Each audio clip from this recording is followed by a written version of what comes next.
A more reliable and sophisticated method for estimating the Earth's size was needed, and 2 centuries after Al-Ma'mun died, it came.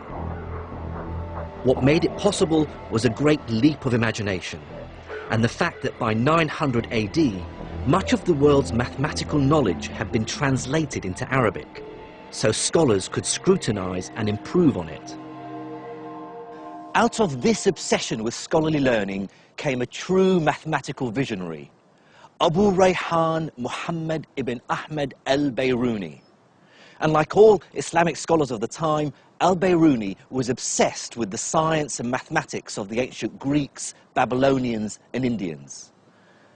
And because of the success of the translation movement, he had literally on his desk the great work on geometry by Euclid, Ptolemy's Almagest, the Indian text, the Sinhind, and the famous work on algebra by Al-Khwarizmi. Professor Chaloubi has brought along the book in which al-Bayruni describes how he combined algebra and geometry with some very simple and practical measurements to solve the epic problem of how to calculate the size of the Earth.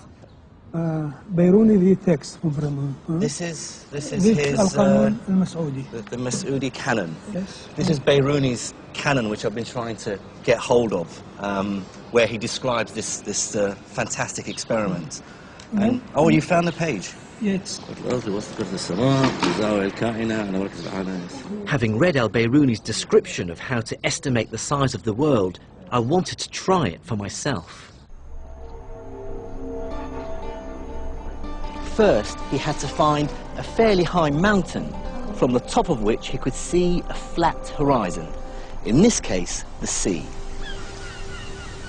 What I love about this story is that with a few simple measurements around this small mountain peak, you can work out the size of the whole world. Al-Bayruni's first step was to work out the height of the mountain.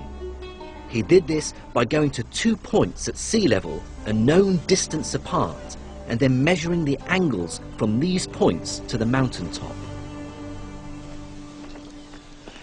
So, to measure the angle to the mountaintop, Bayruni had to use a device like this called an astrolabe. It's basically a giant protractor. It has the angles in degrees marked around the outside and a pointer to help him determine his line of sight. So if we try now and determine the angle to the top, it has to hang freely, and then, okay, so if you let it hang. I'd like to stress, if you haven't noticed already, that al-Bayruni would have made his measurements more meticulously than I am. He did them again and again to get consistently reliable results. Okay, that's about it. And that is 24.5 degrees. Okay, so now we've determined one angle. We now have to go and pick our second spot along the beach.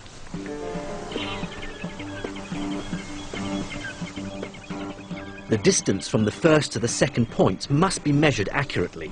In this case, it's 100 meters, and the 2 points must be in a straight line with the mountain.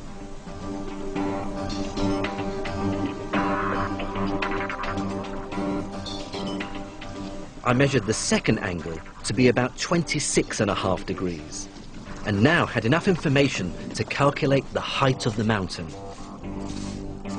Using trigonometry and algebra, al-Bayruni used a formula that relates the height of the mountain to what are known as the tangents of the angles he measured.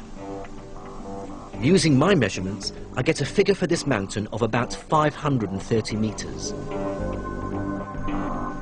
I now need only one more measurement to get the size of the Earth. And to get that, I have to climb to the top of the mountain. What Bayruni did next was measure the angle of the line of sight to the horizon as it dips below the horizontal. So we're going to try and reproduce that. So if you can lift it up so that it's hanging,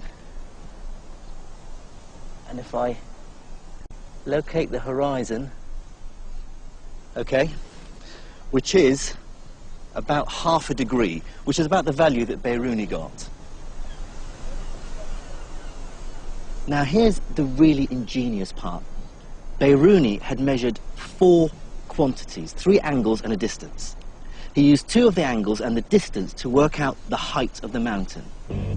Al-Biruni now had everything he needed. In essence, Al-Biruni imagined a huge right-angled triangle, which has as its 3 corners the mountaintop, the horizon, and the center of the Earth.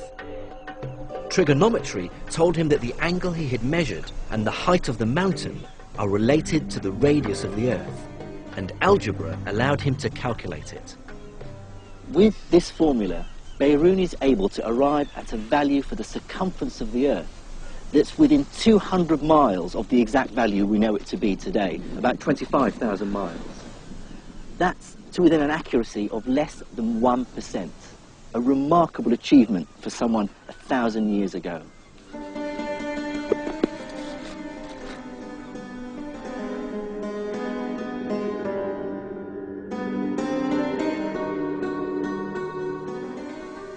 For me, Biruni's experiment is an early, dramatic example of a scientist using mathematical reasoning to extend humanity's reach. He really pushes the idea that abstract geometrical rules governing idealized shapes like perfect circles and triangles can help us to comprehend the real world. Einstein used precisely the same approach, admittedly with much more advanced mathematics, when he developed his general theory of relativity almost 1,000 years after Biruni. But both Einstein and Biruni were united by a single common idea. With mathematics, humanity can embrace the universe.